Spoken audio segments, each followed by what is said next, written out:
बड़का। हाँ बेटा, ये तो पर तुम पटाखा लाए हो रे। अब नानी कहाँ जी? हाँ नानी, ये तो केला तेले बताऊ तेले चलो छोट तेती कर लाख थी हट पानी सुधा लूं जोला झिनगा कछु नहीं दे तो फटाखा के तू आहो बोला बोला दे बाबू नानी ने दे बेटा तो कई कई लाए ना कछु नहीं रे देना रे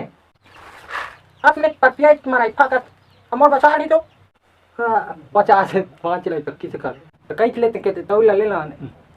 इधर इंग्लैंड में ना दे भात इंग्लैंड में कहते बात दे ये ले तो फिर जाता कहते उधारी दे ते लान कोना बोल।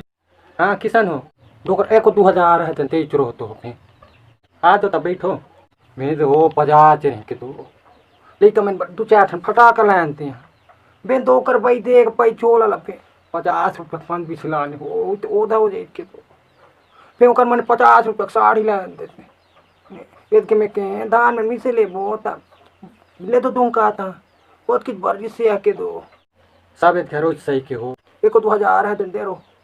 कहाँ का पैसा हो भैया आता है 500 बाबा आता है 500 कहाँ का पैसा थे पूरे के दो तो भाई अगले डोकरा ना और कर आइटम से आइटम नहीं है कुछ दो तनी हो देना छो हमारे घर दूसरा केचुआ लेके यहाँ के दो धनतेरस के दिन 500 दे रहे साला मिल एक जगह देख तो मान बीसे लानत मारत रहे अब एक जगह देखे तो कुकरी लब्बी से मारत रहे तो दिन जा पड़ दे के दो दो लेकर मैं इंसनेच करते के दो साला पागल हो मैं के खाई हुई पटाखा शटाखा भी साथ